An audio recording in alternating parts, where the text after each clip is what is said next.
Welcome to the Morning Formation. This episode is powered by Act Now Education. Warriors, fall in. It's time for formation. Folks, you're tuned in to the Morning Formation podcast, where we highlight resilience, leadership, purpose-driven warriors from all walks of life. And today's guest, he exemplifies the courage to fight battles both on the battlefield and within the mind. Joining us today is Sergeant First Class Alexander Stewart. He's a decorated combat veteran, or current service member, correction. He's a motivational speaker, mental health advocate, and author of Unspoken Words. He's also served our nation in several different fronts: Afghanistan, Iraq, and Syria. So he's faced a lot of the invisible wounds of war, and he now uses his experience to uplift others, helping over 27 veterans and active service members who are on the verge of suicide. Today's conversation is about survivability, advocacy, and strength to speak unspoken truths. Alex, thank you for joining me on the Morning Formation today. Thanks for having me, brother. It's really awesome to be here. It's awesome to meet people it's actually awesome and refreshing to meet people like you that are currently in service right now. I almost called you a veteran, but you're not. You're currently active duty. You're currently in boots, in service, in uniform, and you're already doing advocacy work to help others. And I really appreciate the work that you're doing. Yeah, I appreciate it. I had a lot of things that kind of drove me to, want to do more while I was still in, because I found that as I waited, I kept losing more and more friends. So I figured I'd start now. Yeah, man. I think it's for guys like me. Like, I got out at the end of 2007, and things have changed quite a bit in the last 20 years with the military, with the world, with everything. And I think it's really important for guys like you that are currently in service right now, especially with this new generation coming up, and fully understanding like their perspectives and everything like that. But taking it back to the beginning, man, what initially inspired you to enlist in the military? What year was that, and what got you here? So I enlisted in 2013. And what that was I grew up in New York. My father was in the military, my grandfather was in the military, and then my father's 6 brothers were in the military. So you can very much say we're a military family. And I had aspirations to, go to college, play some sports, something, baseball, football, something like that. However, when 9/11 hit, I was 4th, 5th grade, just a kid. But our fire department where I lived was 45 minutes, 50 minutes out of the city. And all of our volunteer firemen went in. And now these are all the volunteers from my town. That means these are my friends' dads. And, that day I watched as one by one people were getting pulled out of school, because we were, close enough that parents were panicking and pulling us out of school, because, you're only 40 minutes away. People don't know there was another plane. And, that kind of stuck. It really did like singe something on my brain, especially because I had a good friend at the time I played basketball with growing up, whose father passed away when the tower collapsed, because he was one of those volunteer firemen. And to know that happened, and then he didn't come back to school for an entire year. He was just gone. And like, to see what happened because of all of that, to see like, the struggles he went through, and my other friends that lost their dads too, it really did spark a fire. And as crazy as it sounds, like a little 4th grader, 5th grader said, that's it. The second that someone tells me I can go, do something about what happened today, I'm doing it. And I told my family that from that day, and they thought I would just, outgrow it. But then when graduation came, I turned to them like, all right, it's time. I gotta put my boots on ground and do my bit now. And they gave me some pushback because I graduated in 2010. So I compromised. I went to college, just to make them happy. And after, 2 years of college, I stopped, and I was like, all right, I'm signing up now. I did what you wanted. I'm not waiting anymore.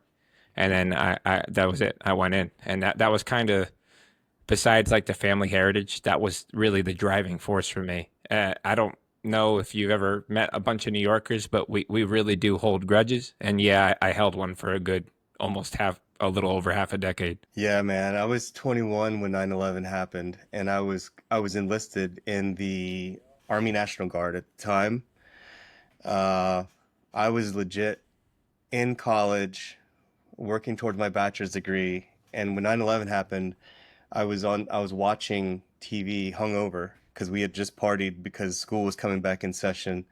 And man, like talk about changing changing the face of the world and the way we live in society and everything, man. That just kicked everything off. Like when I first started serving, it was like 1998.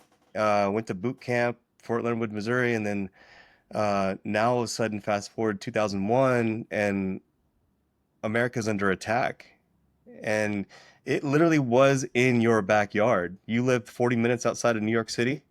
Yeah, I did. And that's the thing is, when you signed up for the military in 2010, we were still involved in two very big wars. And even for me, like when I decided to become an officer after I got my bachelor's degree, I like you had the same deal. Like my dad was enlisted for 20 years, and he's like, I want you to go to college, then you decide if you want to go active duty.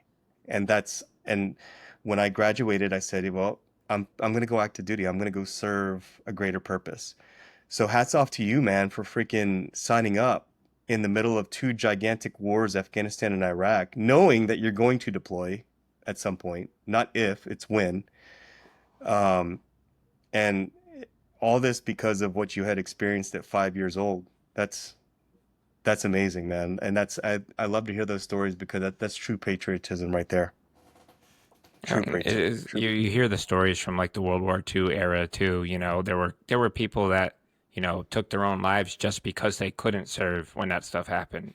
It's sad to say that like when something as tragic as those things happen, like the nation really does pull together. But the nation did. You saw it. I saw it. Yeah, Everybody stood together. And those secondary, tertiary effects on even the young population. It really did do a real driving force. I joined with a lot of guys that were just young when that happened, but they remembered, and that's why they all joined. And yeah. they're like, it's not done yet. We're still over there. Like we need to do our part too. Yeah. And you served on three different fronts since you've been in the military. You served in Afghanistan, you served in Iraq, and you served in Syria. I only had been to Iraq early on, like when we were still in the process of getting up armored stuff. I had sandbags on my floor for quite a few months before I got the up armored stuff, man. So I'm really old. But can you talk to me about some of your experiences in those three different countries, and what were some of the differences that you saw? Yeah, absolutely. I'll have to say I was that young kid. I got married too as I joined, like all privates do. And Hmm. I had been with the girl for 3 years. So I was like, "Don't worry, I'm gonna join. I won't pick something crazy." I lied. I went in. I tried to do infantry, and then I scored high enough on my ASVAB that the guy's like, "No, man, I'm infantry. Like, you need to do something else." So I was like, "No, I want to fight. Let me fight." So then he like tricked and conned me into picking scout. So, he showed me the video with the dirt bikes and the dune buggies, which actually, what if people don't know, they have them now at certain bases, but now they're Yeah. getting rid of scouts too. But so I joined, and I think it was like 2.5 months out of basic. My wife was so mad. I immediately went overseas. So I went into Afghanistan. I was in Paktika provinces over on RC East with the Pakistan border in 2013 to 14. This is right after they had shut down the Korangal, and then right after they there was we called it Santa's sleigh, but there was like over a 10-ton truck that broke through a fob called Fob Good in Afghanistan, and it was full of HME, and it didn't blow up. So like they shut that base down because um, Taliban was able to get something through the gate like that. So then Hmm. they took us and put us in there, and right out of basic, Yeah, I'm in this little base, and they're like, oh, by the way, 5 clicks that way down the road, um, a whole base almost just disappeared from the map. So it was an experience. I'll say that I very much, I got the full taste of the military, is what I like to say. We landed in Bagram on the very first day, getting off we rode in on 17s, and we got hit with IDF like within 5 minutes of my boot touching the ground. So right there, and I was like, oh, so this is it. And then Uh-huh. we did our whole introduction to the country, all the background briefs, all the training, and then we did a night infiltration to our base because of course back then it was blackout bases. You could only travel at night, and we were up in the mountains. So, and as we're flying, the Chinook has rounds ricocheting off of it, and then the door gunner is just going off. So, I always tell, I was a drill sergeant, and I tell the privates that too. I'm like, so like if you think, I used to tell them all the time, if you think you're gonna get in there and it's gonna be like Call of Duty or all these cool things or those war movies, I told them, I was like, look, I consider myself a tough man, but that was literally my first year in the military, and I'd only been in the actual army for like 2.5, 3 months, and I was hyperventilating and I was freaking out, and I was a little PFC, and there's a staff sergeant next to me, just like pumping his arms, like, yeah, we got contact the first day, here we go, and I'm just sitting there like, please don't, please don't let me go down on a helicopter before I even do anything. But it was a it was an experience. The That kind of was the start of the deployment, and then it just stayed. I would probably say, you know, I got very complacent when it came to like IDF after a while because you know it Right. how it is. Right. Afghanistan was Mhm. just IDF, IDF, IDF, IDF, and we were on QRF. We were on a bunch of guards. We were doing the SFAT missions, protecting the teams. So we were on GA, Guardian Angel, and I kind of just got very jaded with all of that. I would say from that deployment, the two things that stuck the most were we had insider threat attacks, and those, like, anyone who's been through them, those really do mess you up more than you understand because, you trust these people. We had Right. a bomb threat. I think it was month 7 in that we found out like all of the locals that were working on our base. They redid background checks, and like I think it was upwards of 70 plus 80 were all Taliban associated, and they'd been working on our base for months. And then at the very end, luck of the draw, really, our platoon swapped out like one of our final missions before the rip, and another platoon went out there, and an Afghan soldier that we had worked with for months turned and shot 3 of our guys from the other platoon. So um, I think, if anything, that deployment, I've kind of walked away with just that one, and that was a really big, um, damper on like my ability to trust people, especially because you serve 8 months with a coalition army, and then to have one of their dudes on their base, like not out in and about. We were on like the Afghans RC East basic training site for the Afghan Mhm. army, and yeah, it was like one of their equivalent to S4, like their supply guy. There was a request for some material. He couldn't get the material in time. He didn't like how the conversation went. So when they left, he just picked up his AK and sprayed. So that one. And then come home, I was the crazy young kid. I waived my dwell time, signed that paper, lied to my wife, told her that they were forcing me to go back, and that's how I ended up in Baghdad in 2015, right after getting home in 14, and then did my stint in Baghdad. Um, with that, really, it's just IEDs, and then I would say I don't know how it was for you, but there's like such weird things that you would see, especially as like the scouts. I spotted Russian um, helicopters being delivered to the Iraqi military, like on BIOP. And I was there. I had the binos out. I was watching this. I'm like, hey, that plane's got a Russian flag on it.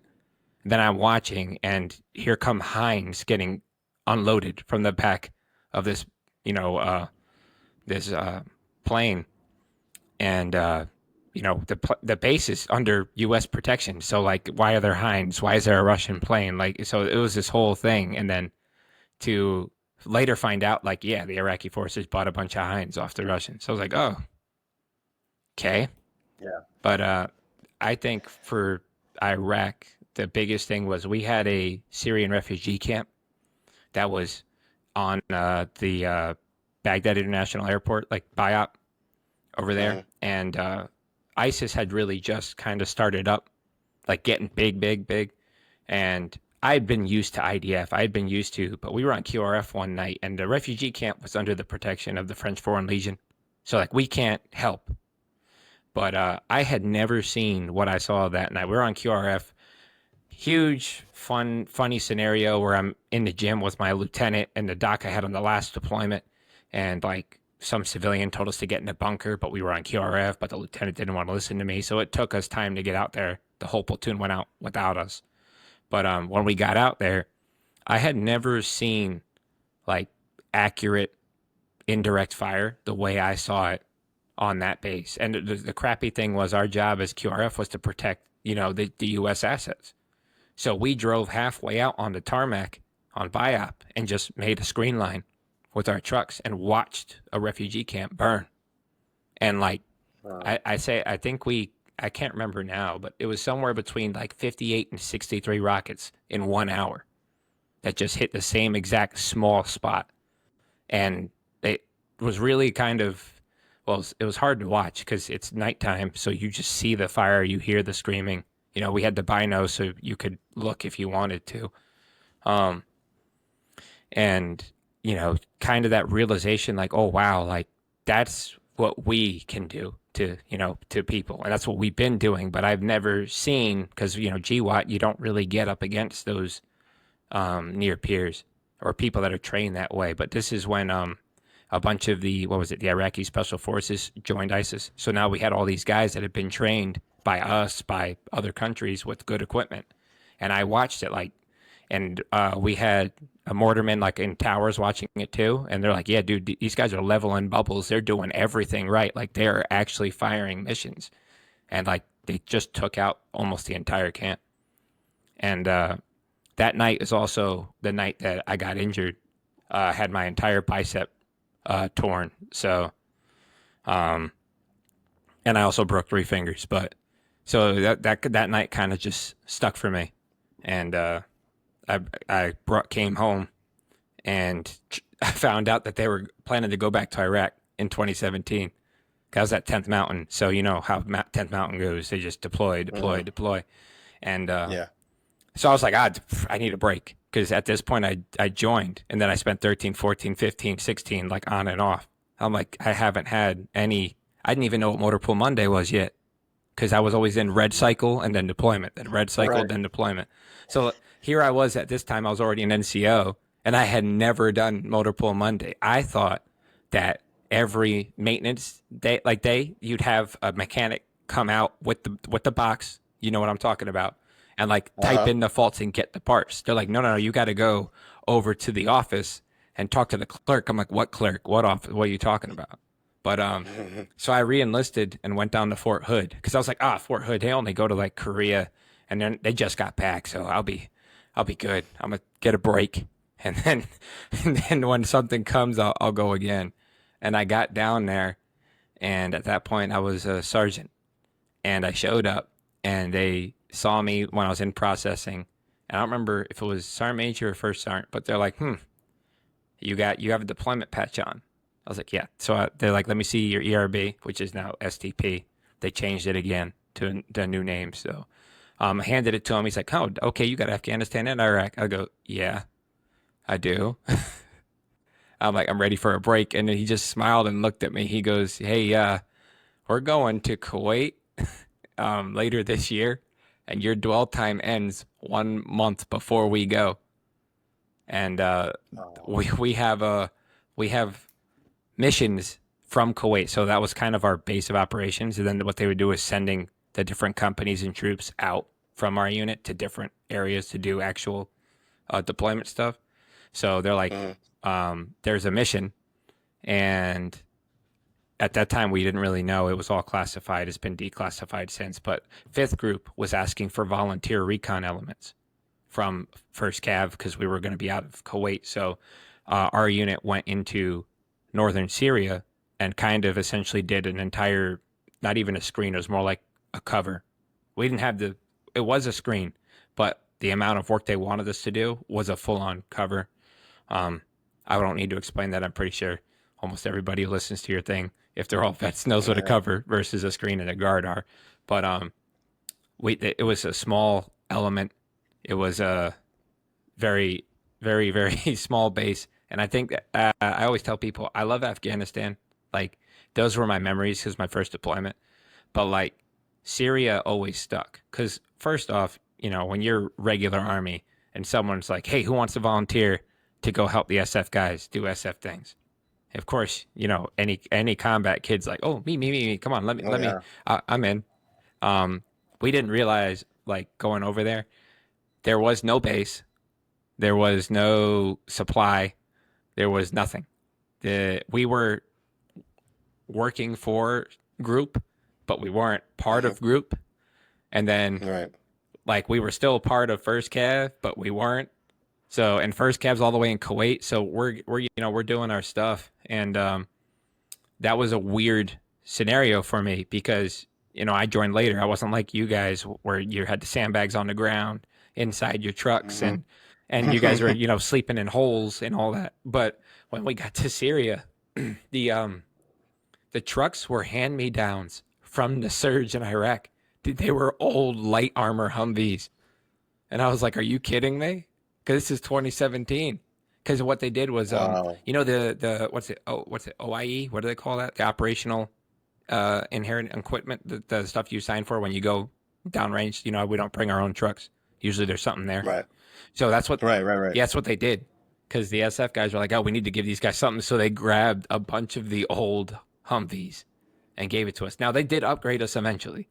But the reason why I like that deployment is because, like, we didn't have a base. We had to build it.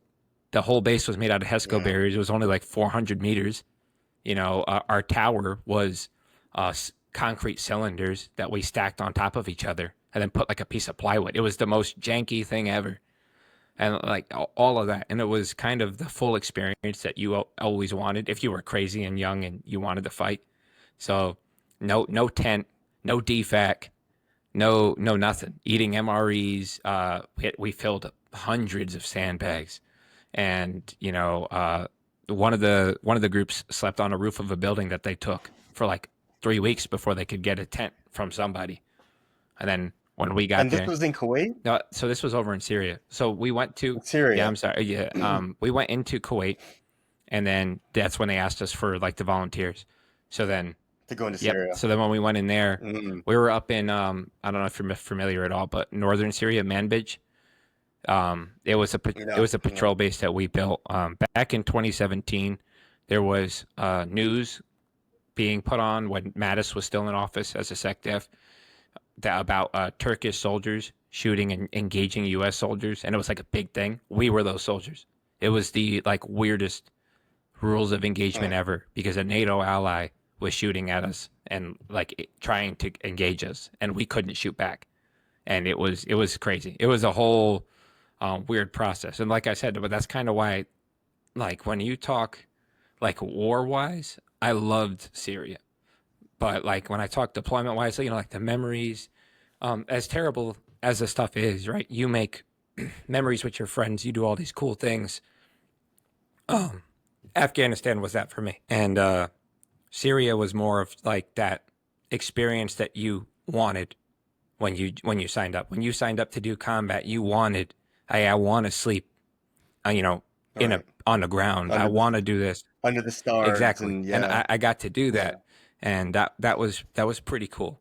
But I would say at the same time, Syria back then was a beast. That was when regime started using sarin and gas on villages, and that was straight up ISIS. Now I'd seen some from Iraq, but like not firsthand. the building that we stayed in was actually a former interrogation site that we had taken. So I remember one day I was doing a kind of just a presence patrol on the outside of our wall, and we didn't even realize it, but maybe 150, 250 meters from our base was a giant ditch. We just thought it was a ditch because there's olive groves, but it was actually a mass grave.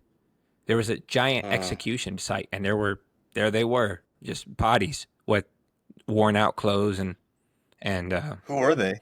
I don't know. Just civilians? They were civilians. We inferred so we were put there to protect the Kurdish.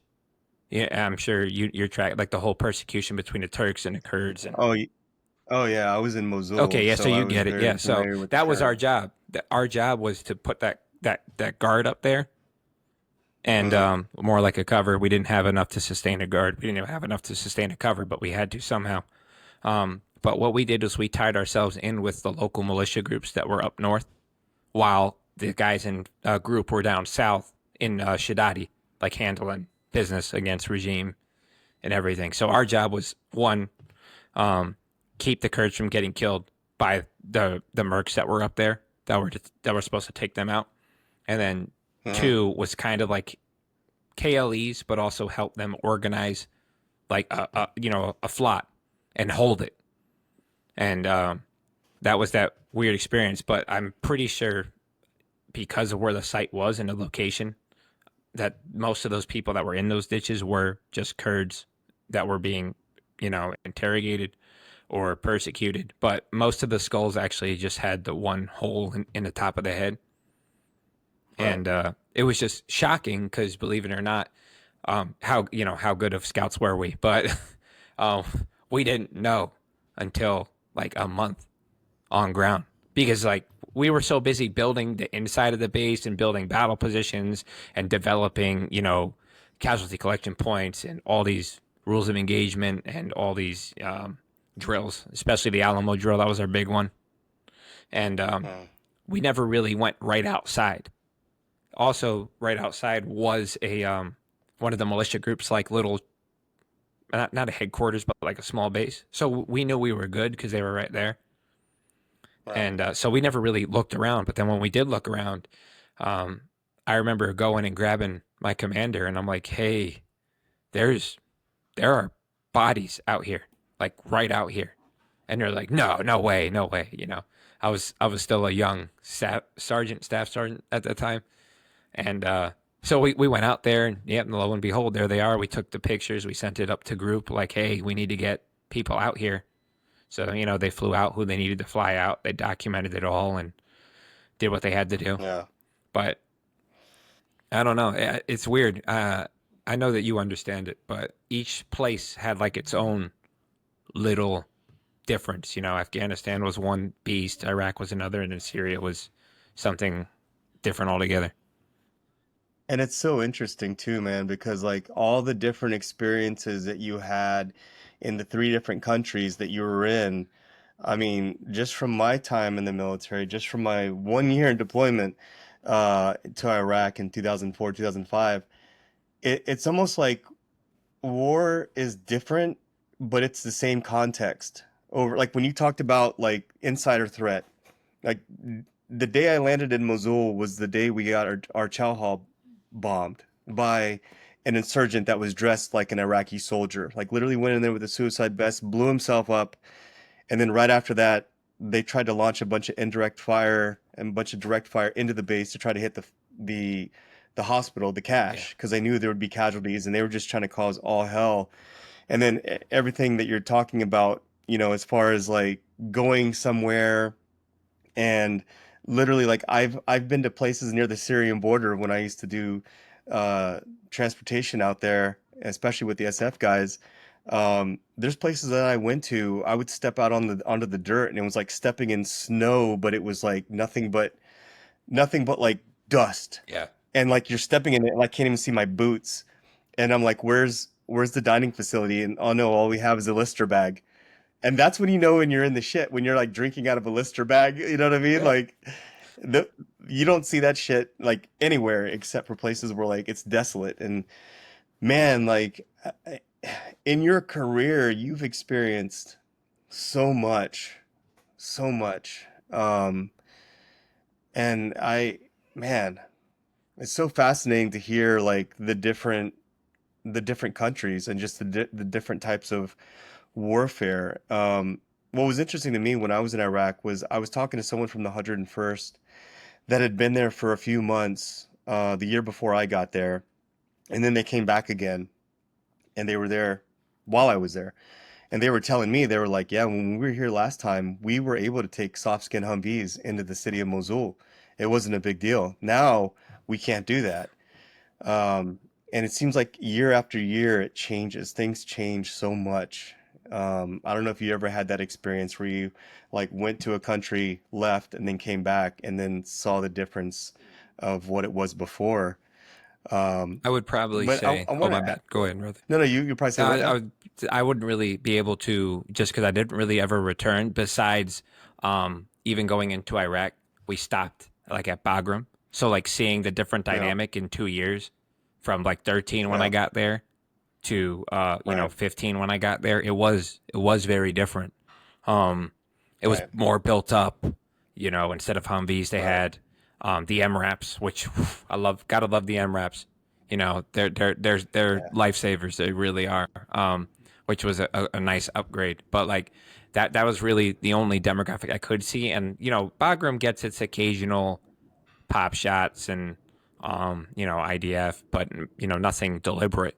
So it would be hard to say. But I totally agree with what you're saying too, with like the different dynamic and knowing, um, you know, Afghanistan.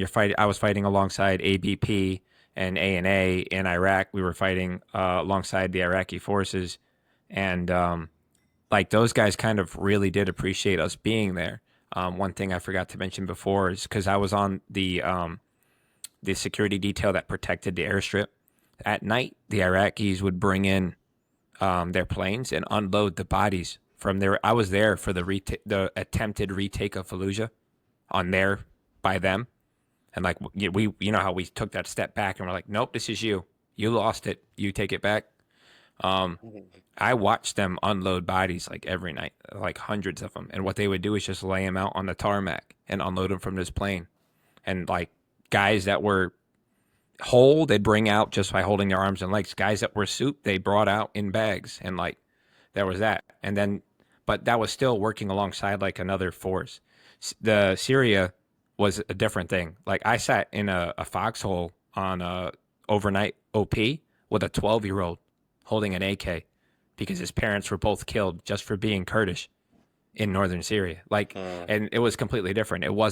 Um, I wasn't fighting, alongside another military trying to, defend themselves. I was fighting with like, we had a guy who had gangrene and he got shot in his foot and his foot was mm, rotting off. We called him Leonidas. Don't know his name, but that was the name we gave him.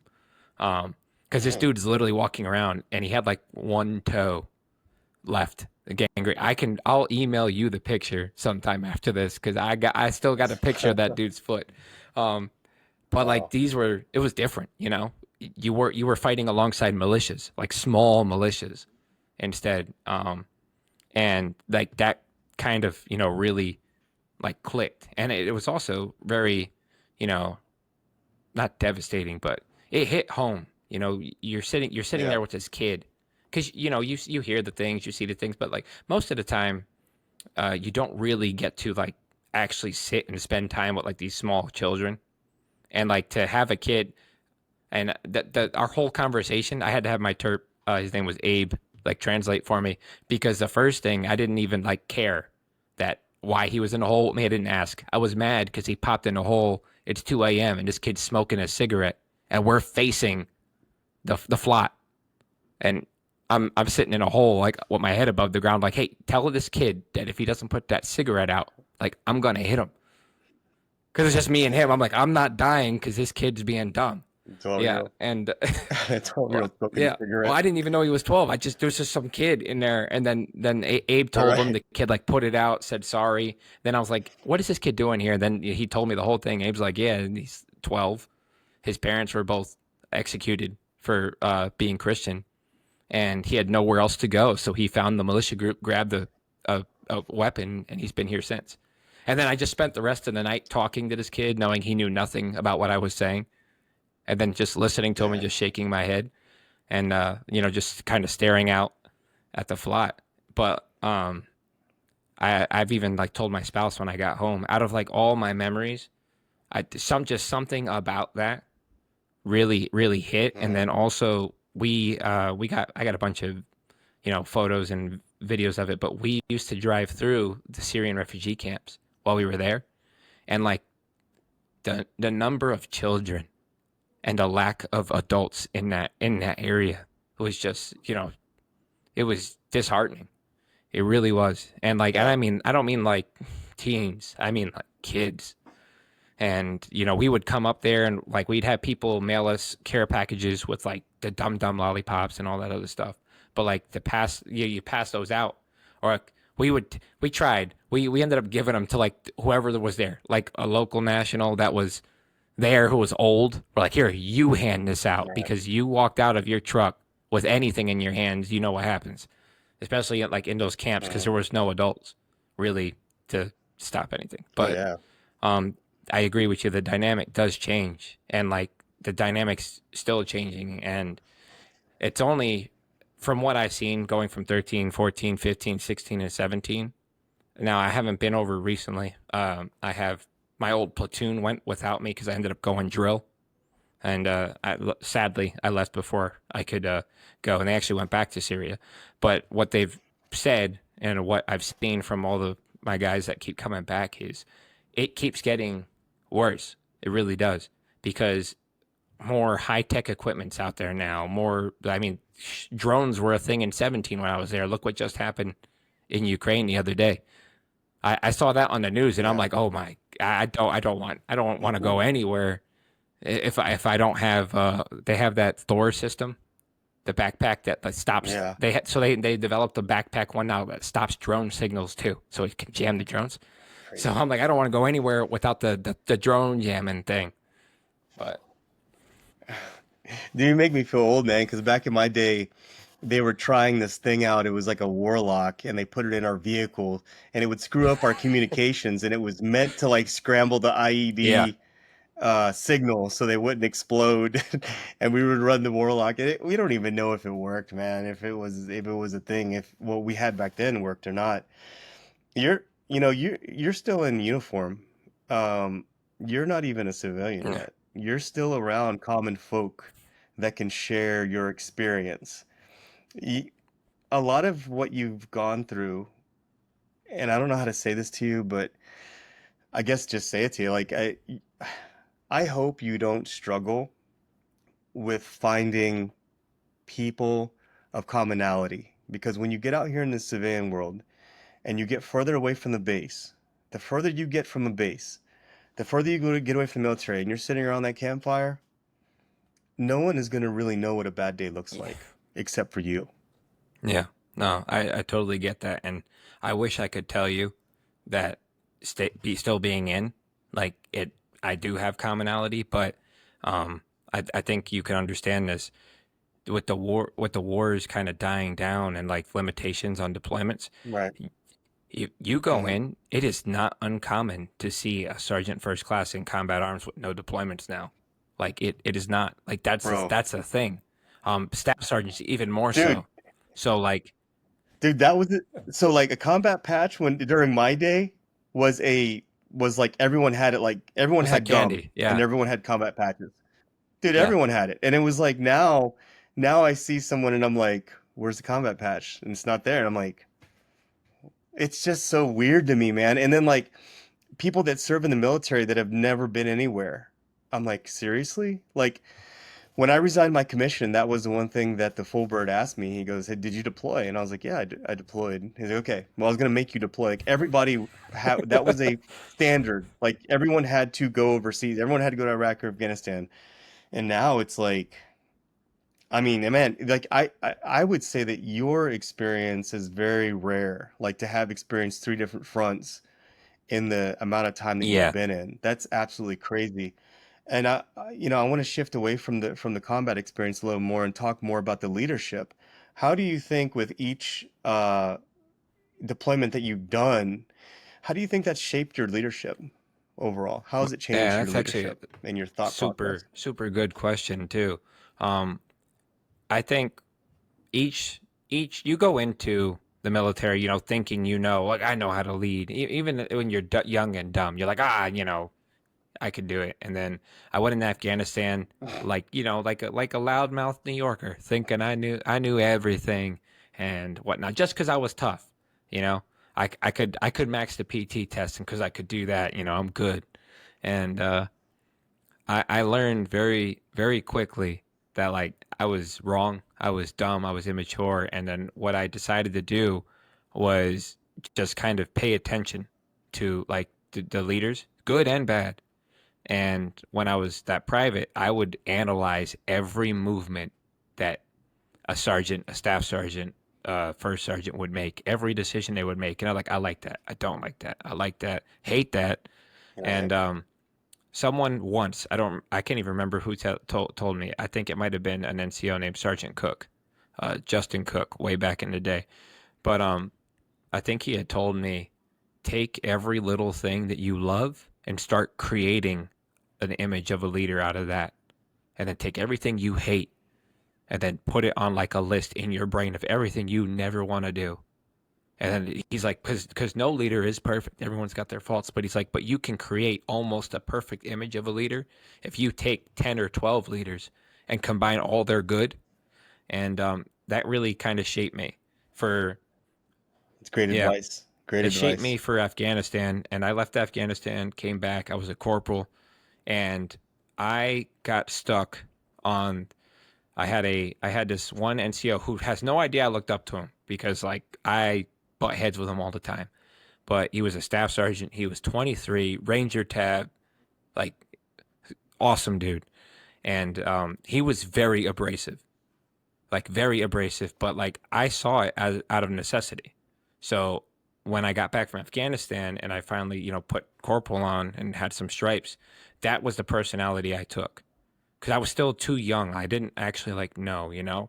And I just kind of took on that abrasiveness, that abrasive personality. Everything was super serious. There's no joking, no nothing, because that's how this guy was. And I went into Iraq with that, and I slowly started figuring out that that mentality, didn't really work. It really didn't, Right. because what? Right. It Yeah, wasn't you. well, it was. It's not even. I like it. I have a mentality of you joined the army to do army things.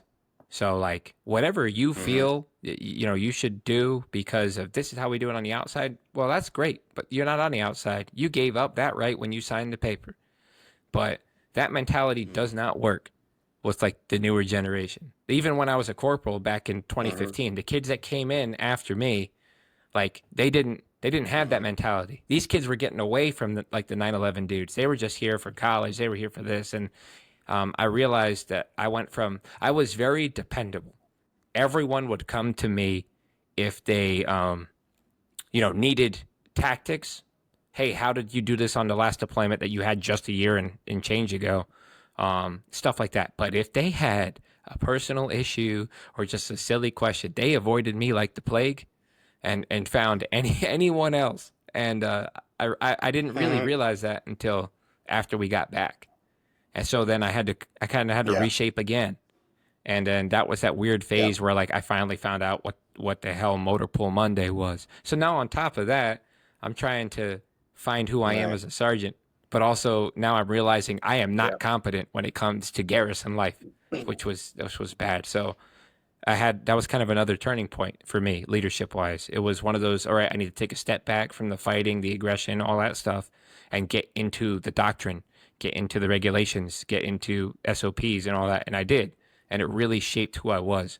And then I took all of that and finally went into the 2017 deployment with this well rounded, like stern combat experience guy, but also like I could spit regs and rules and back up my stuff immediately.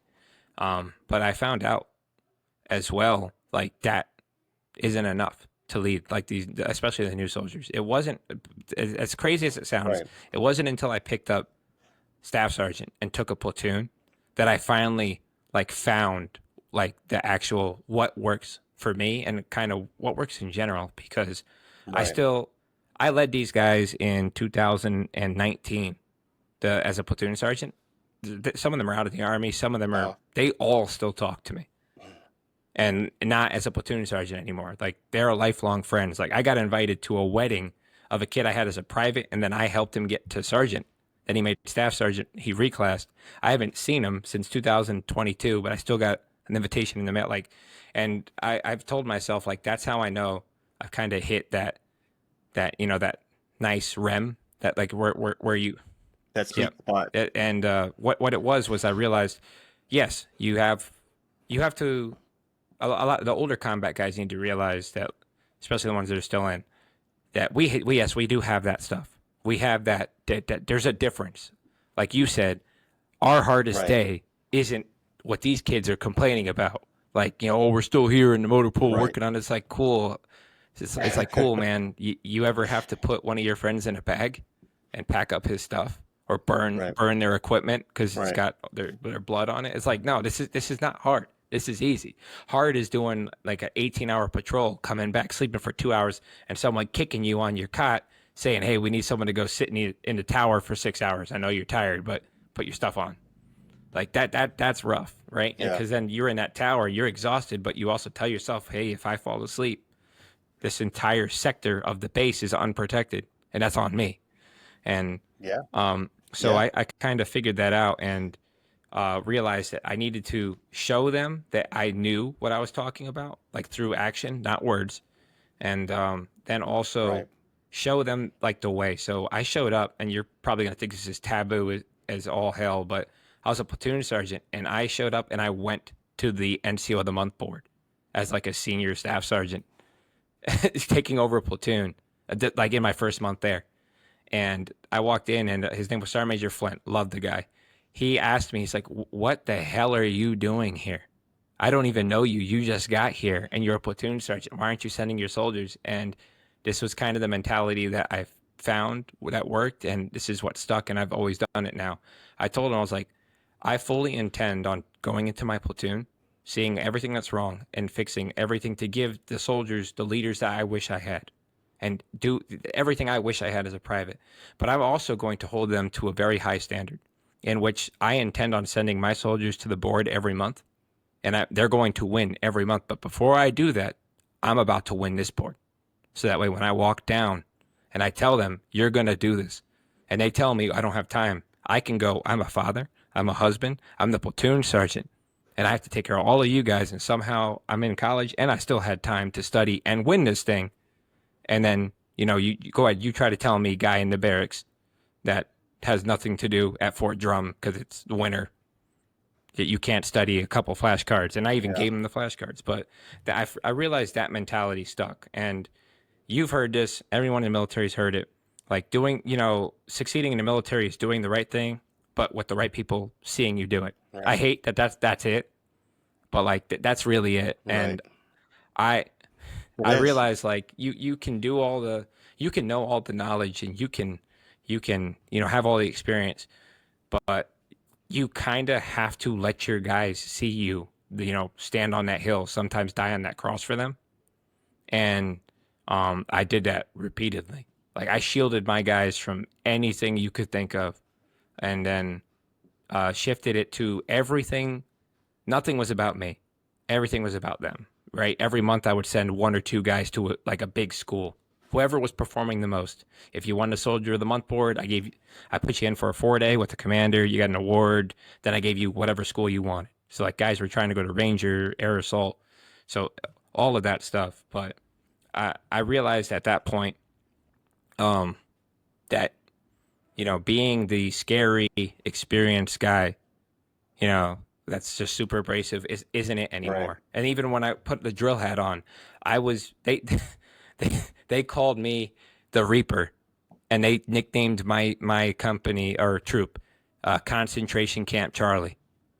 And we were over at Benning, and like I was What? mean. I don't even know how many other drills have done this recently. How many years did you? How many years were you a Two drill years, and in instructor? 2 years, I sent home exactly 100 trainees. Like I kept a count, Really? and the drill, like any drill who served with me will tell you, yes, he kept a count, and it was Was that yes, hard to do? like maybe a drill will send home like 13. I sent home 100. Whether it was like recycling them, but they did not walk across the graduation field with me. Some of them got injured because I had a really high PT standard, and like, but I was the weird drill. Did you get a lot of I flack for did. that? Yes, Did I you get a did. lot of flack? You did. But I had this first sergeant and the commander who like saw what I was doing, and they're like, he's Hmm. producing a product that like his name is tied to that he'd be proud of. But I was a weird oddity Yeah. on drills. Like I wasn't popular with some drills because like if you were doing push-ups because you messed up, I'm doing them with you because I messed up. Because if you're messed up, I'm messed up because I'm your leader. And I would do that. And I think it's kind of taboo for like drills, especially the combat drills, to do this. Like, no, they messed up. You need to establish something. Like, no, I did establish it. They are terrified of me. Every time I walk in the room, it's dead silent. And they all look to see if they're about to get yelled at. But at the same time, um, I always heard it like at the end at the graduations, and I loved it.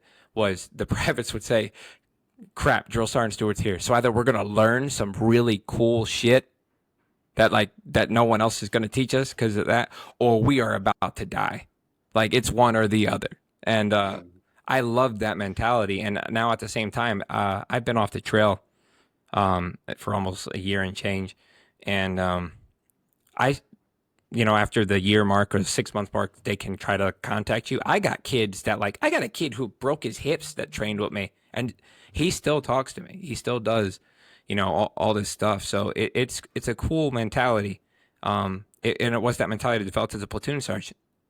And that's why I did get some flack for that too as a drill. They're like, hey man, you caring too much about, um, these kids. Like you got to push them out, and I think that's a big thing. And I know you saw it too when you were, and it's still a thing now.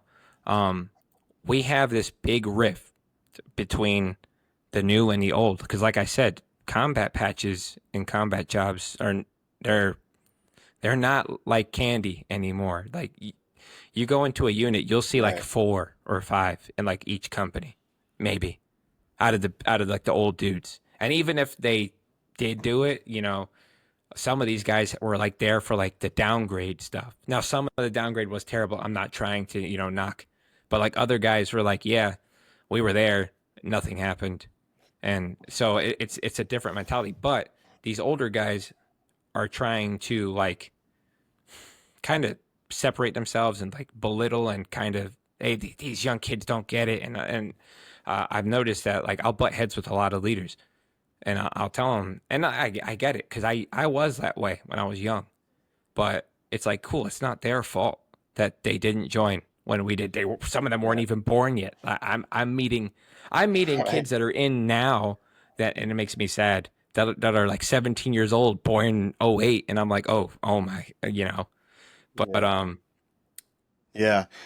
Man, I really want to unpack everything that you just mentioned, though. I think that you're a great leader. I mean, just listening to you talk, and I let you just continue and go on. And I didn't interrupt you because you were so engaging when you were talking about the whole leadership thing. A lot of people don't realize that um, you're supposed to yeah, evolve as a leader. Like everything that you talked about when you uh, adapted that first NCO's leadership style, being hard nosed, hard line, and then you tried it, and then you kind of took that version and then you turned it into something else. Like you're making yeah, it yours. Like you're sort of like making the ingredients of Alex Stewart, and Sergeant First Class Stewart, and Drill Sergeant Stewart. And I always tell people, like over the years, even in the civilian world and the government world, you know, you might run into somebody and they might be a complete asshole. And then 5 years later, run into them again and they might have completely changed, like reinventing themselves everywhere they go, realizing that, hey, at my last position, I really screwed up, I really fucked up here, and people didn't like this style. So my next station, I'm going to do this better, and I'm going to try to change that better. So, like, you don't know who you're going to see or yeah, what you're going to get. And you're supposed to evolve as a leader. That's the best thing, and that's what tells me that you're a good leader because you've adapted a style that's you. Like you didn't just follow someone else and this is how you're going to do it and this is how you're going to be every single time everywhere you go. And I don't really hear a lot of people say that very often, but that's good leadership. You're supposed to do that. You're supposed to be that way. And I want to make sure that I acknowledge something really quick. Are you still married to your Yep, first 12 wife? years. This year is 12 years. And we went through all three deployments. We have two kids, everything. Hats off to her, man. Man, I don't want to gloss over that. I want to acknowledge that because that is a very, very hard life to Oh yeah. live. And she Very dealt hard life with to like the live. dark too. And that's a whole nother story. But somebody that can stick that out. And Yeah, she went through pregnancies while I was gone. Like, yeah, and dude, I that's felt crazy, terrible man. as soon to be dad. Like I missed my daughter's birth by two weeks. Um, because we found out she was pregnant like right before I left. And I was like, oh man, and she was supposed to be born like 2 weeks later. But she ended up Yeah. having preeclampsia and some other issues, so she had to be induced. So it stuck, and then I Man, missed half of my wife's pregnancy with my son too. Um, I luckily I was yeah. it's it's it, it's a tough life, man, like being in the military. So, like I said, man, hats off to her as a military spouse for going through so much. And then, you've been through a lot. How many years you been in 12. now? Yeah, I Just know. 12 And years. you are right. I am like an anomaly. I have 5 years of, combat just in a small little, and then, I made 7 and 9 because that's the quickest you can make it now, because they changed the rules, and I'm Right. already on the E8 list, before I even hit 12. I was at 11 and change, and You're I mean, you're still in it and you're over here writing books, um, talking about PTSD, therapy, things like that. You're still yeah. in it, Alex. Like you're not even out yet. And there's people that get out and they still don't even recognize that they have any issues at all. When did you first recognize that you felt like you were struggling with So I PTSD? think we all know like when we are, but after first deployment, I had a little situation. My family decided to bring me to a Texas Roadhouse because they're near every base, and it was like the first weekend I was home, and I just met this newborn baby, which was a lot because when you miss an entire pregnancy, like and you weren't there, and then baby is there, like it doesn't click exactly. It There's didn't no click right bonding. away, so that was a Right, lot. Then my family came to visit, right. and they decided to put me in the middle of a six-person booth between two people on a Saturday night in a Afghanistan. Now I not after I got back from Afghanistan in Texas Roadhouse, and I didn't realize that like I came home with any baggage.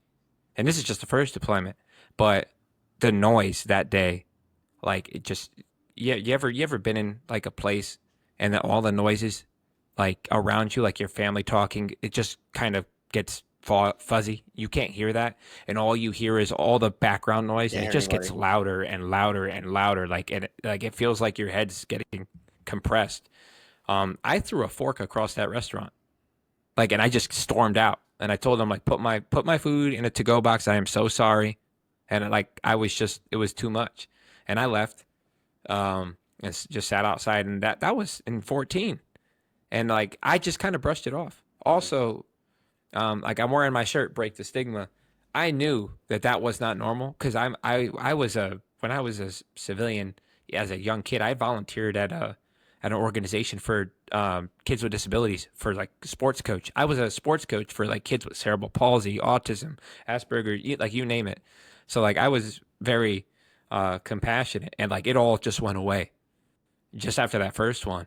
And but like I was at drum, and I was with all these hard charger dudes, and they're like, "Yeah, is there something wrong with you? You just keep your mouth shut." Like, my best friend on that first deployment was a guy who was probably in the worst firefight that Drum had seen in years on the previous deployment in Kandahar, and their platoon lost 5 guys. And like, even on that deployment, like I don't even know how he was able to deploy. but he had like 5 pills he had to take every day in order to like keep him level. And so like I Yeah. saw him, and this is my closest friend. Um, so I was like, oh, he doesn't say a damn thing. He's quiet. He's so like I just was like, I'm fine. And there was that thing, like it's weak.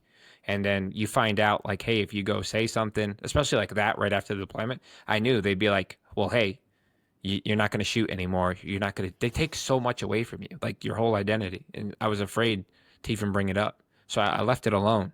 Then I went to Iraq and I came back, and that time, um, my brother and I got into like a little argument over something, and it ended up with like him shoving me, and which is not smart for him. My father was a professional boxer. I trained for years. I used to train soldiers for free at drum, and he shoved me. And the next thing I knew, um, like I have him by the neck off the ground, and my family's like holding me back, like trying to yank me off of him. And 4 people are yanking me, and no one can get me off. And like then I realized what happened. And so that scared me too. But at the same time, still at drum. I just got back. This is only like year 3.5, 4 in the military. And you hear all that stuff like, yeah, you go over there, they're going to take your weapon. They're going to do this. They're going to do this. So I just avoided it. But that's why, like I said earlier, I tried to go down to um, Texas, like get out of the drum area, because I ended up in a weird scenario where I was in a brigade that shut down. And you know what happens when they shut you down? They just move you around, and the brigades rotate deployments. So I just kept ending up in the brigades that were going to Right. deploy. So I went down to Yeah. Texas, and then, did the same thing. I was home, but I knew something was off. And I think that's why I kept signing the waiver for my dwell time. You know, um, I always tell people, even if we don't say it, deployments are addicting. They really are. And like we become like deployment junkies. And that's a weird term for it, but I always explain it this way. And no one's ever disagreed with me. Deployments are easier. I think that's what it is. Deployments make sense. Everything makes sense. You know when you're waking up. You know when you have a mission. You know what you're doing the next day. All you have to do: wake up, eat, work out if you can, patrol, fight, sleep. And like it was just that I did this. I made a mistake with those years shoved together, and looking back when people talk to me like, oh, that's really cool, you got to do all that. And I always say, yeah, it was, but I didn't realize what I was doing to my headspace by keeping myself in that fight, fight, fight, fight, right? So I finished 17, and I don't remember what it was. Um, Luckily for me, I never really stuck to drinking like that. That I didn't cope that way. I did fighting, so I would just fight. But I tried. I don't know why, but I tried to walk into behavior health at Hood finally after 17, and I think it, like I said, I think it was that kid that I met, and like just all the other kids, because at that Right. point I had young kids. I had like a 4-year old and Right. a 3-year old at that time. So it's one thing, and I know most people can attest to this. It's one thing when you go overseas, especially if you don't have kids, because there's no association. Like you don't go over there and picture, oh, what if that was my kids? And you don't really do it while you're there. I always tell people it's the dark and quiet when you come home from deployment that are your worst enemy, because that's where you start Right. playing the what ifs, and that's where you start really like breaking down stuff that you Right. saw, and it's dangerous. Right. And I think that was what it was. I Right. realized like, man, I'm starting to really break down some of this stuff. And Syria had a really bad moment for me where um, I got stuck on a rooftop in about a 10-minute firefight. And which was that was a new thing for me, like a long firefight, and to be stuck too. And I mean like helpless stuck. We were pinned down. There was a sniper, there was a machine gun going, and there was a 3-man dismount team advancing on us. And it was just me and one other kid stuck on a roof. And we got off. We got through it all. But like, I think what bothered me the most was that night. I went back. Luckily, I had, how you have to reserve phone time because there's only like 1 or 2 hard lines on the entire base to call home. I had my little 15-minute time slot. Huh. I said nothing to my wife, you know, but at the same time, like I picked up the phone and for the first time ever, I kind of said to myself, like, hey, you almost didn't have this conversation. Like this almost didn't happen kind of thing. And Right. when I got home, that was kind of just the mentality and stuff. I started shifting from like, yeah, I'm angry and whatever happened over there, they deserved it too. Like seeing my kids run around and you kind of sit there and you see these kids and you think to yourself, like, man, me and my guys took this from somebody. Granted, we had to, we were just doing what we had to do. But at the end of the day, like when you sit there and you really think like, I took this from some kid, like their dad just being around, or I took a son from a dad, that kind of stuff. When you actually start playing that game with Yes. yourself, I think that's mixed with that Mm-hmm. quiet and that dark, and that's where it just kind of sinks in. And I told people as a drill, Yep. and like I said, they thought I was taboo. I told a private because they're like, I want to go overseas, I want to do this, I want to kill people, and I'd look at them, I'd take my hat off too, and stare at them. I go, look, I'm gonna tell you this right now. I wouldn't yell, I wouldn't curse. I just look him dead in the eyes and go, if you think you're gonna go overseas and you're gonna get into a fight and you're gonna take someone else's life and it's not going to change you forever, you are dead wrong. And he's like, oh, no. I said, no. I want you to look at me. I want you to look at my face. Every time, and Mm. every person I've ever served with, who's ever been in a fight, every time, that happens, you die a little inside.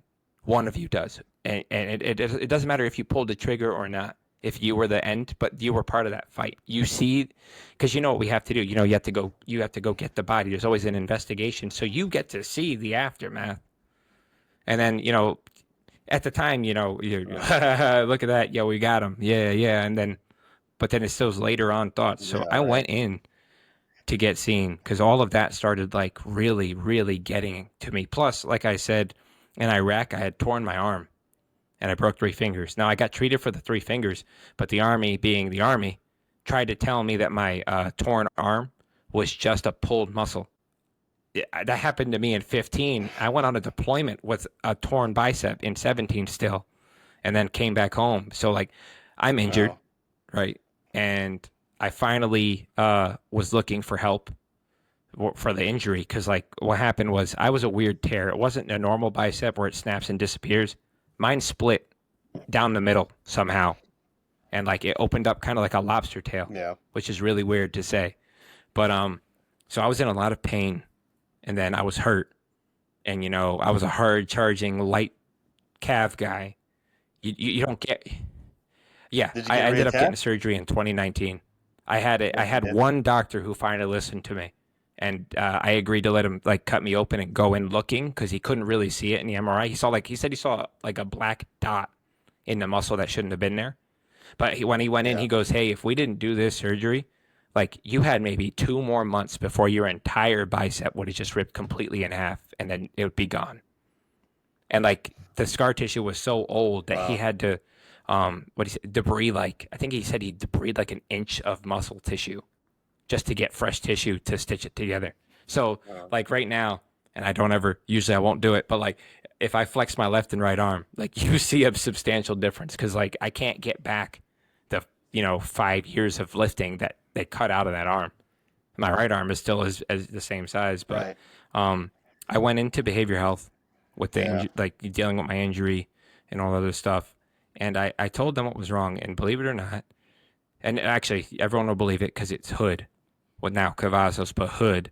I went in and they told me that yes, you are showing signs of post-traumatic stress disorder, and it sounds like you've been dealing with them for years and just haven't done anything, but we can't help you right now.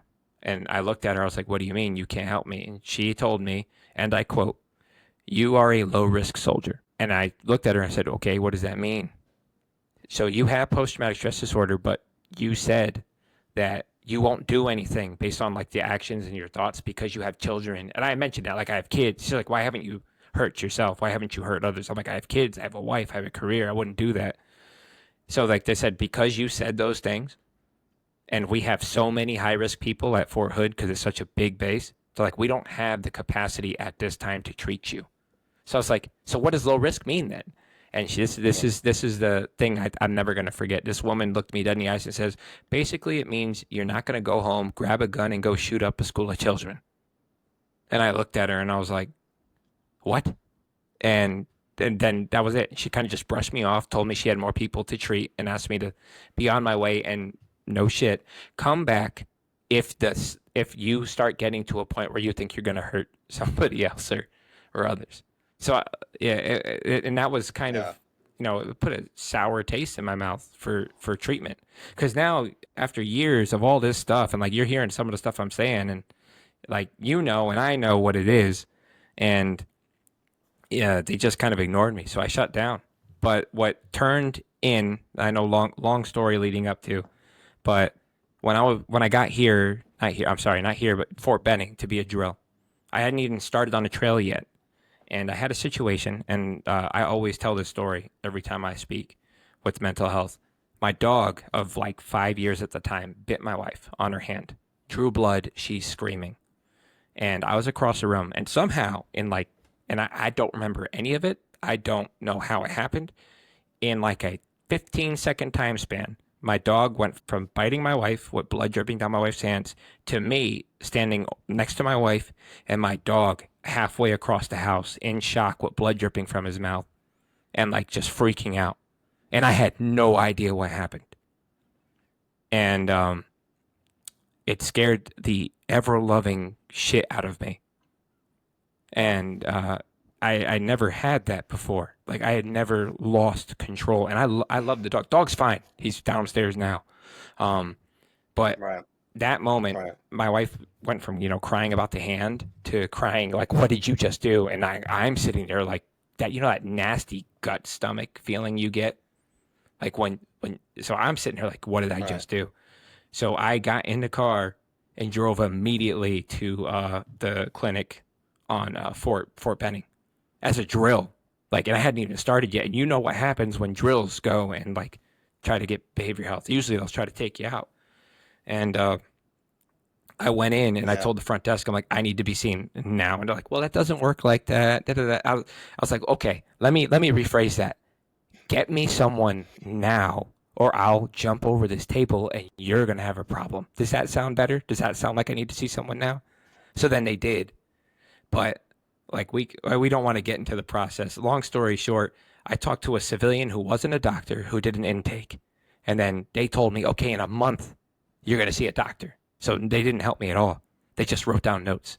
Then I saw the doctor a month later. And the doctor's like, hey, we're going to do your intake again.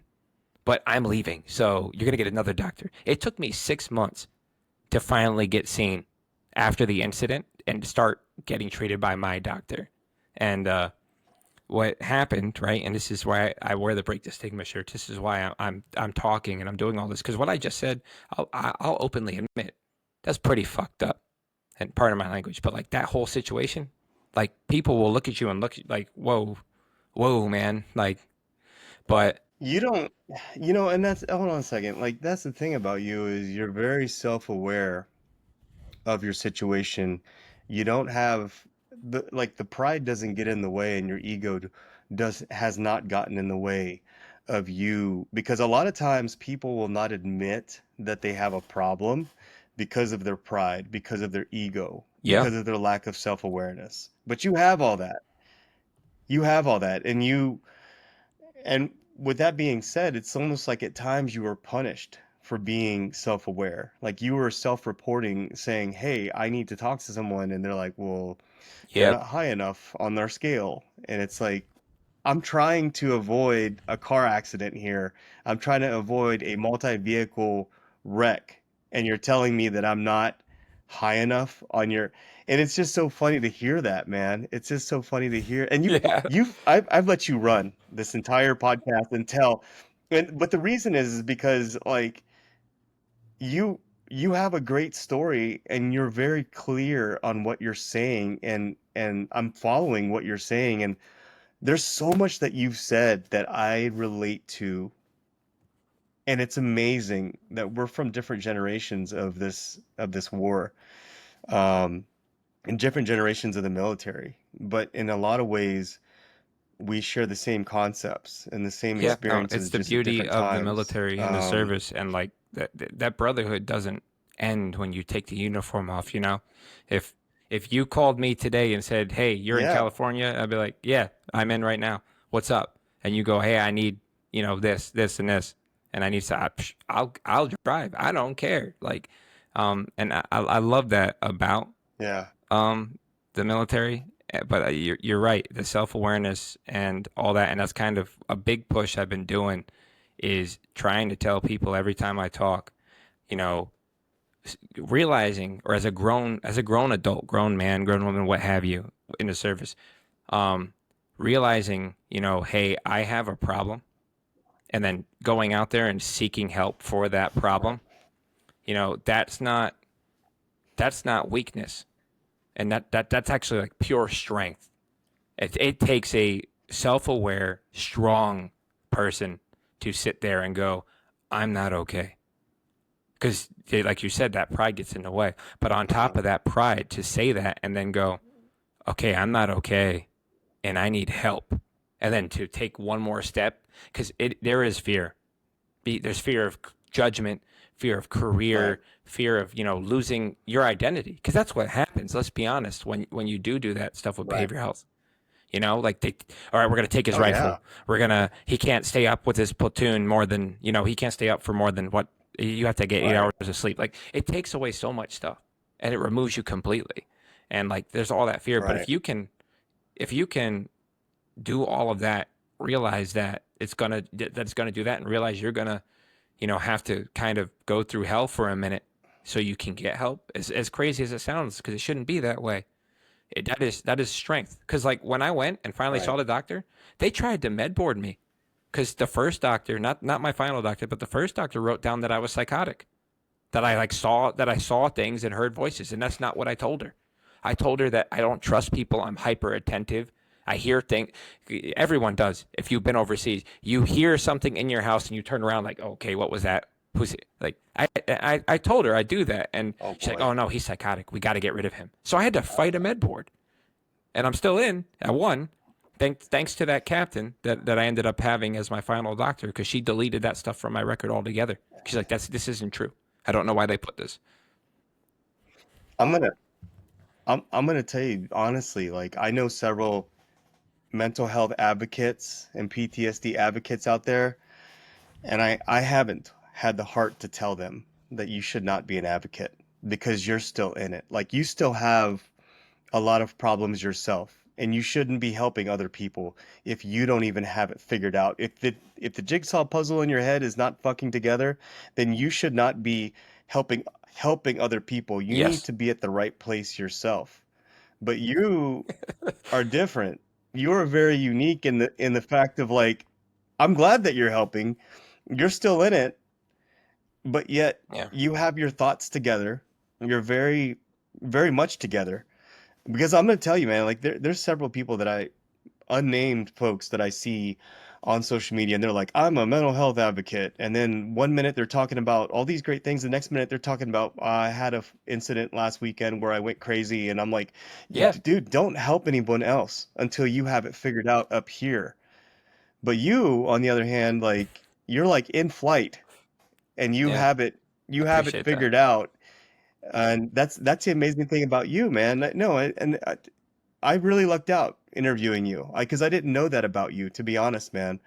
I knew that you wrote a book. I knew that you're still in the military. I knew that you served several different places, and that was about it. But to find this out is like finding like a rare gold coin, a rare gold piece, because um, then and I'm fascinated though, man. You know, to talk about your book, like what if you had to summarize what your book's about Yeah. and who is your book for? So What would you say? I wrote the book, and it's just poetry. It's a simple one. My next one's got like 100 poems that I'm working on right now. It's not even out, but this one was just like 20 poems, and it was that lull period in between me trying to get treatment to actually receiving treatment. You know, and that lull period was like the darkest for me, because I had that incident, I was scared, I was terrified. So what I had did was I wrote down all of those thoughts from the dark, and I'll call it the dark. That dark place I was talking about with you, where all of those thoughts. I started putting imagery like through words to these things. I wrote poetry about being on QRF and like the alarm going off and then someone passing away and like vividly describing, putting them on the bird, packing up their stuff, and then also pointing out the fact that right after that happened, you have to go right back to sleep and act like nothing happened and go right back to it. And Right. so I wrote all these things down and I realized that like I don't have all of it together. I'll be honest. I got on the radio with a dude in December, and he's like, "How you doing mentally?" I was like, "Honestly, anybody who's been through it and came out on the other side and says they're still not struggling, they're lying. They're absolutely lying because it's never really gone. You just learn the best ways to to battle your stuff. But what I wanted to do, yeah, exactly. It's just like pain Exactly. management, right? So It's just what I like pain wanted to do management. was Right. I wanted to create something that could create images and put words to things that, you know, normal people couldn't put words to. That and that's the biggest problem I've noticed with like vets or active. Any of us that really have issues, Right. we struggle getting people who don't get us, right? Like who haven't been there and seen the same thing to understand. And I realized that that was a key factor. And so I've lost 31 friends that I've served with in the military due to suicide. That is a ungodly number, and I hate it. I kind of, well, I'll be honest, I was almost another one. And I realized, and I sat there, I'm like, what was the Right. biggest thing? And I always pitch this empathy. That's what was missing. Because we all get sympathy. Everyone's got sympathy for veterans. Oh, I'm sorry that you're struggling. I'm sorry you're going through that. But none of us get empathy from the Yeah. people who actually matter. Like the actual confirmation of understanding and feeling what you're going The through. people. And what I mean by people who actually matter, right? Because everyone matters, but it's a different thing when, like, say, your brother, like your real brother or your spouse, can sit there and go, Right. I get it. All right. And Right. once you have that, you Right. remove so much from the equation. Like you remove the unnecessary fights that happen between you and your spouse because they're not understanding what you're going through. You remove, not, possibly losing touch with like your siblings or your parents or family members because they just think, you're an asshole when you're not. It's just you don't know how to communicate. So what I wanted to do was I Right. put all of my stuff down on paper and I decided I'm going to self-publish this book because I tried publishing it and nobody wanted it. Hey, poetry's hard, and you're doing military poetry, which is even harder, and then you're doing military poetry about behavior health. No one's going to want to buy that. I got told that by like all the publishers. I couldn't even get an agent to do it, so I was like, screw it, I'm putting this out. Not because I think I'm going to make money. It's because simply I think that this is a tool that we could, use to help people. And the poems, like I said, were written so that way, if I was somebody that was struggling and I didn't know how to put those words, together to say to my significant other, a family member, maybe, a child, maybe you're, a retiree and you're in your 40s, but something happened in your service that caused you to disconnect with maybe your son, your daughter, something, right? I wanted to create something that you could take and hand to somebody and go, hey, I just want you to read this one thing. It's only 20 lines. Just please read this real quick. And um, in that act, I have given voice to somebody who is struggling to get those things. Maybe it's because they're not ready to share it yet. Maybe they just don't know how to share it. Maybe they think no one's going to understand them, right? But music, right? Everyone can agree. Music is a universal language. You can hear a song in a language you don't know, and you can still feel the emotion. What I think people don't realize, right, is poetry is the same way. It's music, but with words. I can create an image. I can be, because, you know, there's a song for everybody. Like you hear one song, I know there's a song that like makes you tear up no matter what, right? Almost every GWAT guy, if I got on right now because I have a guitar and I started playing Hero of War by Rise Against, it would strike a nerve. Every GWAT guy knows Hero of War, and that song bothers them, right? So, um, poetry can do the same thing. So I did it, and I created it so that way it would give Nice. a voice to people that felt unheard or unseen, and give them the ability to communicate when they couldn't find the words to do so themselves. But then also, I wanted to create something that would help spouses, sons, daughters, friends, civilians who just care really understand what's actually going on in the head, right? Put them in that service member's shoes for just for a second, so that way they might be able to, you know, understand just for a brief moment what this person went through.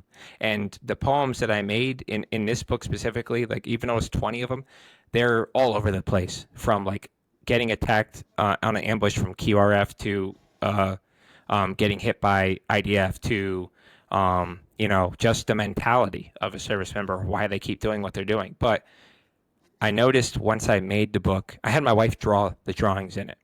Um, and that was kind of my test.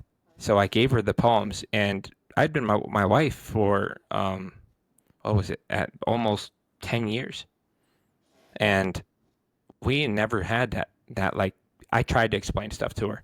We never had that situation where like there was that aha moment where she really got me, and I gave her one poem just to like, hey, can you read this? Let me know if it's good. My wife broke down crying for like 30 minutes and just looked at me, and she goes, "Is this it? Is this how you feel? Like, is this what you went through? You went through all of that?" And I was like, "Yeah." And I started crying. Like right now, and I'm starting to tear up. People can make fun of me all they want. Like that moment where I could take the person that I love the most in this world, my spouse of over a decade, and hear from her. Yeah, exactly. For And you're finally, understood. And you're I didn't understood. have to say anything, Right. and she felt everything that I've been feeling for years. And that was it. So I wanted to give that to anybody that just needed that, because I realized, and that moment was kind of the turning point for me. Like I was still in a dark place, but now I wasn't by myself. I had the one person in the world that I chose to be my partner there with me. And there weren't fights. And before that, there were fights. We all have them because they don't get it. There were never, after that day, there was never an argument over me when I was having a hard day, like ever. PTSD never got brought up because sometimes spouses will do that when they don't get it. They'll throw it in your face like a weapon. That never got brought up, like none of it. And it was just different. And I realized, I'm like, I'm here because somehow I just get, like I said, I'm a loudmouth New Yorker. I just don't care. So I'm just gonna splout out everything that's on my mind, and if you don't like it, whatever. So I put it on paper, and I wanted to be able to do that because I know not everybody has, well, the confidence, or maybe they're just not at a place right now where they feel comfortable, sharing it. So don't share it. I'll share it. You Right. you use my words.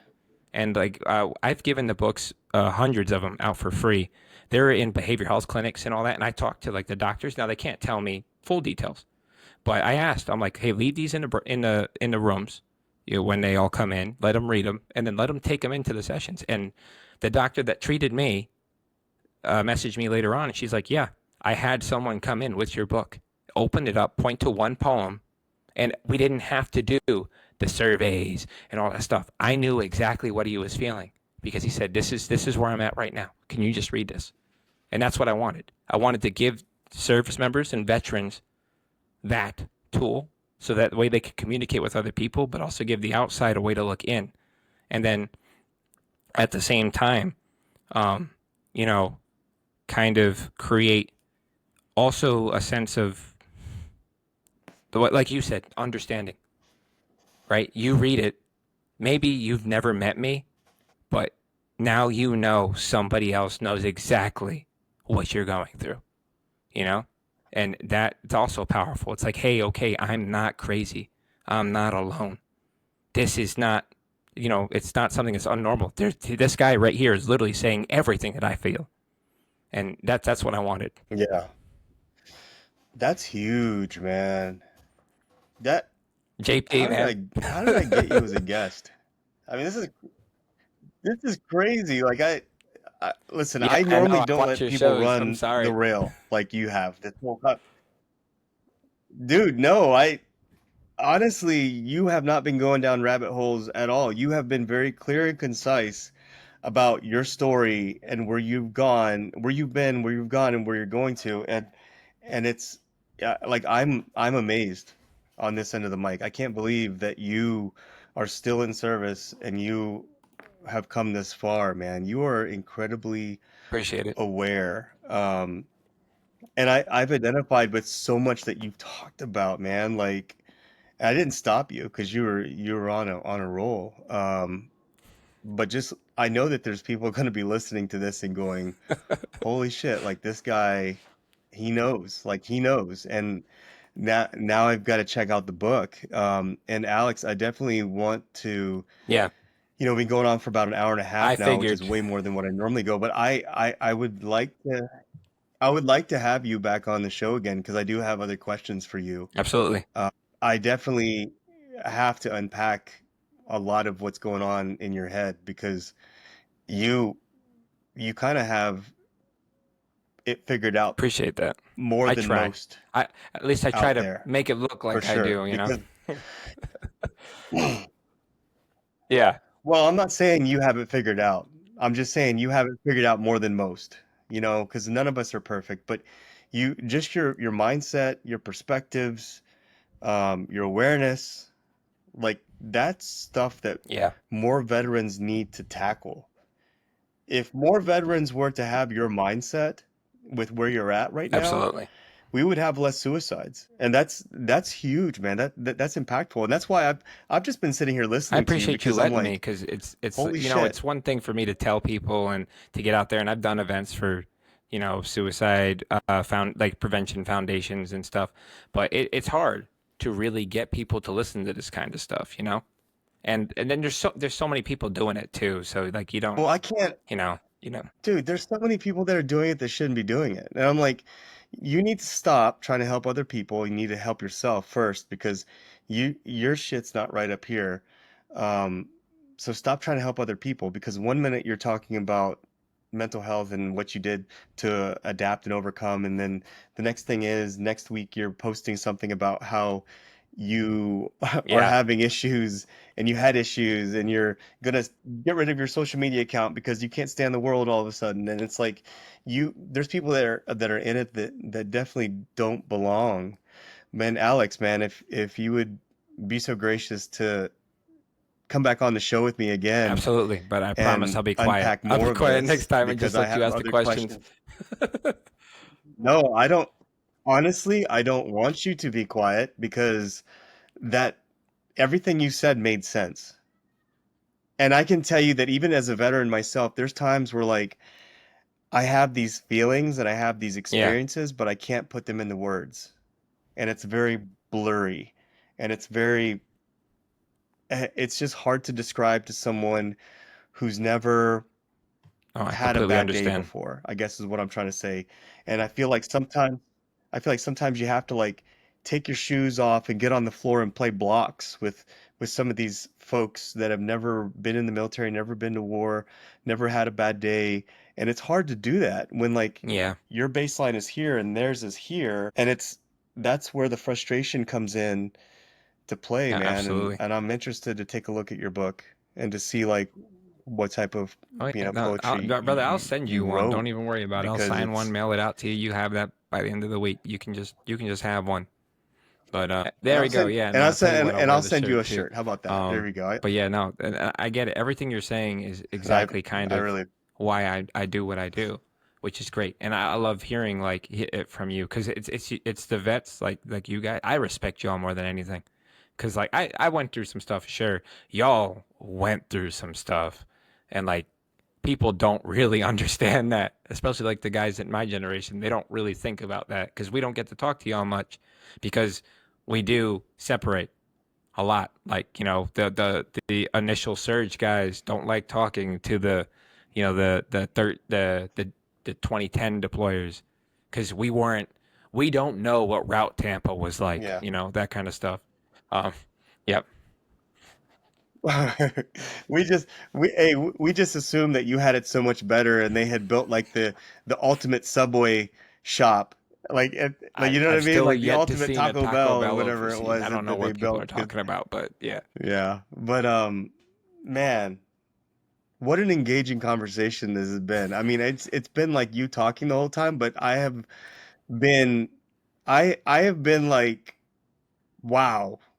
Like I am floored. I'm normally not like this, and I'm like, holy crap, man! Like this guy I appreciate that. really has his Honestly, shit I was sitting here together. like, man, I should probably stop. I don't know if I'm doing too much or No, no, no, no. I shit. If I thought you were going down a yeah. rabbit hole, I would have stopped you. I would have stopped you. I've had that before. No, dude, this has been awesome, man. But I Yeah, do I want to know. chop it off because it's going on almost 2 hours now, and I want to have you back on the show again. But I want to, before we finish this up, because you did get a chance to talk about your book. Um, for any listener out there that's heard your story for the last hour and a half or so, and they're currently struggling in silence, what would you say to them right One, now? the first thing that people need to realize it's completely okay to not be okay. That's something that like we as a society need to start realizing. Like nobody is 100% all the time, and if you keep yourself in that, and as JP says, I'll quote JP, if you surround yourself with chaos and keep yourself in chaos because that's what keeps you distracted, what happens when the chaos is done? And I love that he says that. It is so true. You know, if you don't address it, if you don't, just takes that time to admit to yourself that you're not okay. Maybe you're not ready to seek help, but at least give yourself that. Have that self-awareness and admit you're not okay. Eventually it will, catch up to you. And when it does, because you decided to put it off and put it off, when it finally hits you, it's going to hit you almost 100 times harder than it would have if you just, would have just taken it. And it is a big step, you know, but at the same time, there are people out there, that get it. There really are. And there are places you can go and you don't have to talk to a doctor. You don't have to. There are like vet groups of just vets who get together and talk about this stuff. There are, people like me, there's people like you out there, that are just here. You could reach out to us on anything and we'll respond. I respond to people who are struggling on, Instagram and I'll be like, hey, I'm not a doctor, right? They're like, yeah, but I don't want to talk to a doctor. I was like, okay. Oh, and then, but just Right. I challenge anybody that is struggling, to have that self awareness to admit something is wrong. And then I challenge you to have the courage because you do. You have it because you were in the same place I was. You had the boots on, you did it. I know that it's there. It's just a different kind. It takes a whole different kind of courage to put yourself out there and be vulnerable. But I challenge you to do that, not just for your sake, but for the sake of everybody around you that you surround yourself with in your life that love you and like need you here. Because if you don't, I don't want to speculate, but you never know what's going to happen if you just let those demons fester. And someday you just might not be ready to tackle them and you might just have that one day where you're just not strong enough anymore to put up with it. And I don't want that, you don't want that, none of us want that. My biggest thing I always say is one a day is way too many. I don't want to hear, I don't want another phone call. I'm done. I can't do it anymore. I'm sure you know exactly what I'm Right. talking about. Anyone who listens knows what I'm talking about. I'm tired of it. So just, it's okay. It really is. Seek anybody, a friend, a family member, just talk. Let them know. And if they don't understand, make them understand. And then from there, just move forward.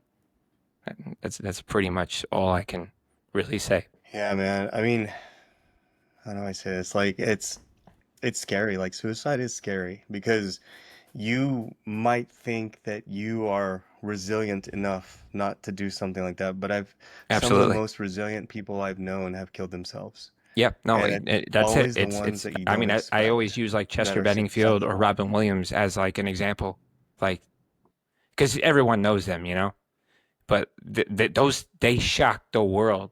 But Right. then if you look back, there were signs. There really were. Yeah. And They the were people sad who present the strongest fronts are usually the ones that inside. are hurting the most. All right. And it's funny, man, because you mentioned earlier, you said something along the lines of like going back to a place um, of, you didn't say it exactly, but you said going back to a place of like fear, anxiety, stress Yeah. is not a cool thing to do.